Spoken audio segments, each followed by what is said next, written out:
In this video, 10 simple theory concepts that will make you a better guitar player. Now, whenever I make YouTube videos, there's always some interruptions, but it's normally things like ambulance sirens. Today's the first time a monkey has turned up whilst I've been making a video, and he's a little bit aggressive, as you can see.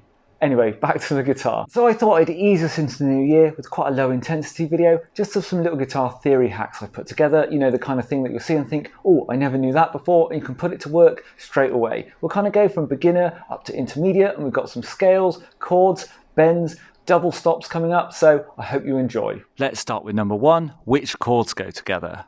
So when working out which chords go together, there's a really simple pattern we can use which looks like this.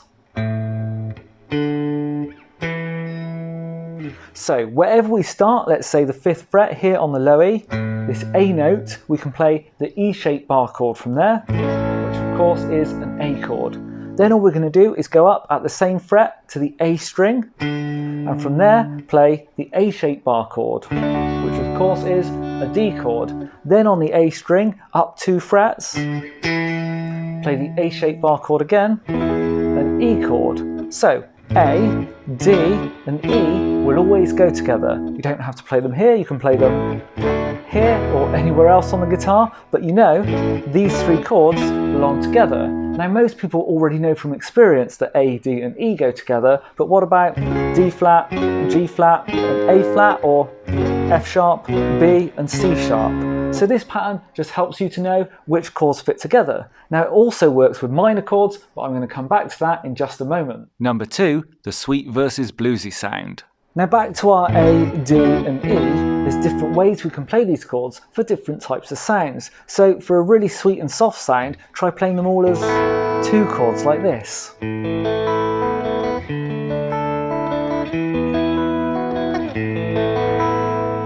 Then for a more crunchy bluesy sound, maybe play them all as 7th chords and use this second finger to hammer on for that extra bluesy feel. So the same chords, completely different sounds. Number 3, the 3 fret rule for which major and minor chords go together. So a moment ago I mentioned you can use that exact same pattern for minor chords as well. But to know which minor chords go with which major chords, you just need to know the 3 fret rule, which says when you play a major chord like this A major here at the 5th fret, all you need to do is go down 3 frets and play a minor chord. So down to the 2nd fret and play it as a minor, and get F sharp minor. So A major and F sharp minor will always go together. These chords 3 frets apart are known as the relative major and minor. Now I can play that same pattern starting from F sharp down here. So F sharp minor, then up to the A string, B minor, and then up 2 frets, C sharp minor. So F sharp minor, B minor, and C sharp minor will always go together. Now you'll see that each of these minor chords is 3 frets down from a corresponding major chord. So A major goes to F sharp minor, D major goes to B minor, and E major, C sharp minor. Now between these 6 chords, you have all the main chords that you're going to want to know how to play together. Now of course this works in any key. For example, C major, we get C, F and G, and then A minor, D minor and E minor. On to number 4, and let's see how this 3 fret rule applies to the pentatonic. Now moving on to scales, but sticking with this idea of the 3 fret rule for relative major and minor, if we play a pentatonic scale like here in A minor, you'll see that these first 2 notes are 3 frets apart. This A and this C, and the chords that go with those notes would be A minor and C major. And this tells us something really important, that not only can we use this scale over the key of A minor, but we can also use it when playing over C major. So when you play the minor pentatonic like that, the first note will always tell you which minor key you can use this shape over, and the second note, which major key you can use it over. Number 5, turning the pentatonic into the blues scale. Now whilst we're on the topic of the pentatonic, a lot of people don't realise that the blues scale is just the pentatonic scale with 1 extra note added. So here in A minor, we just need to add in an E flat, which becomes our blue note, making this the blues scale. Now the most obvious place to do that would be here at the 8th fret on the G string. And as soon as I hit on that note, you'll start to hear that blues coming out.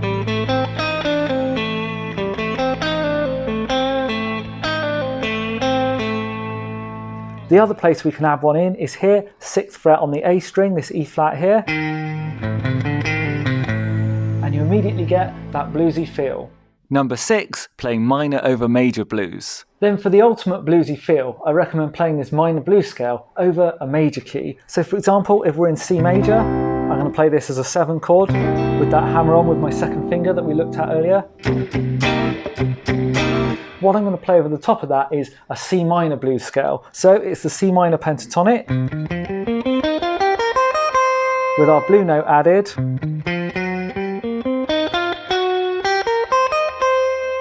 And then I'm going to get something which sounds like this.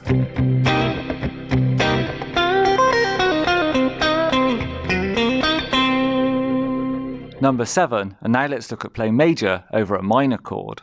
So that super bluesy sound comes from playing minor over a major chord, but what if you want to play major over a minor chord? How would that work? Well, let me give you an example here in B minor, and you'll see why I picked this key in a moment. So the relative major of B minor is up 3 frets, D major, and now anything that you normally play in D major, you can play over this B minor chord, and it's going to sound great. Now I picked this key because with the D major chord down here, most people have got a few little tricks that they use. You know, hammer-ons and pull-offs on that chord. So we can use any of that over our B minor chord, and it's going to sound great, and you know, maybe come up here for some edge type stuff as well. So take a listen to this. I'll get a B minor chord going in the background and then play some of that stuff over the top.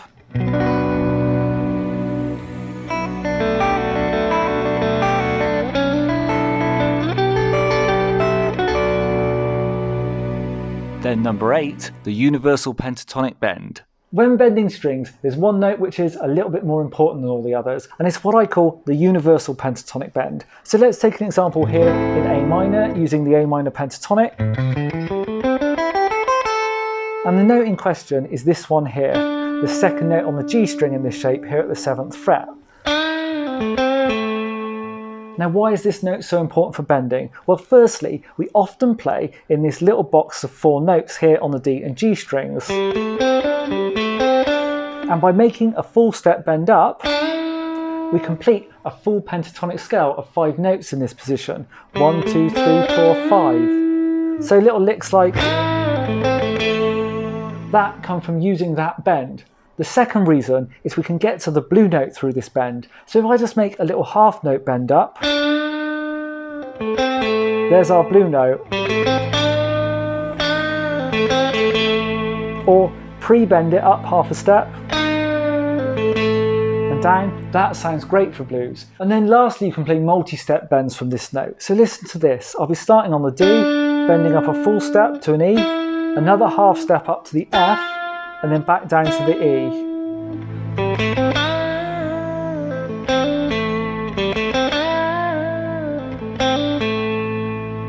And that's such a sweet sound. Number 9, string on string bends. Sticking with bending, and let's look at how we can easily play some of those country style string on string bends. You know, this sort of thing. So to do this is pretty easy. We just need to play an A-shaped bar chord like this D here at the 5th fret. Now wherever this chord starts, let's just play the top 2 strings at that same fret. So at the 5th fret here, the top 2 strings with my 2 last fingers, and I'm just going to play them together and bend up the note on the B string a full step. And now this bend is going to fit perfectly over that D chord. Same again, we can move up to the E chord and play at the 7th fret, and then we could go onto an A chord and play at the 12th fret. So then I could play something like this.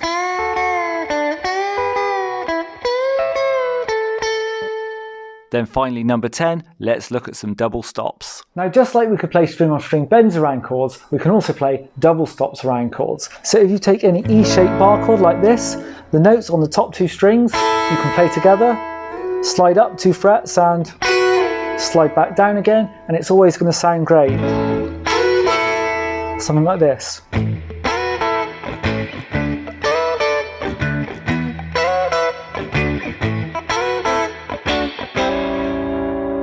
So that's the end of the list. I hope it was useful. Let me know in the comments if you want to see more content on any of these ideas. But for now, thanks for watching, and I'll see you next time.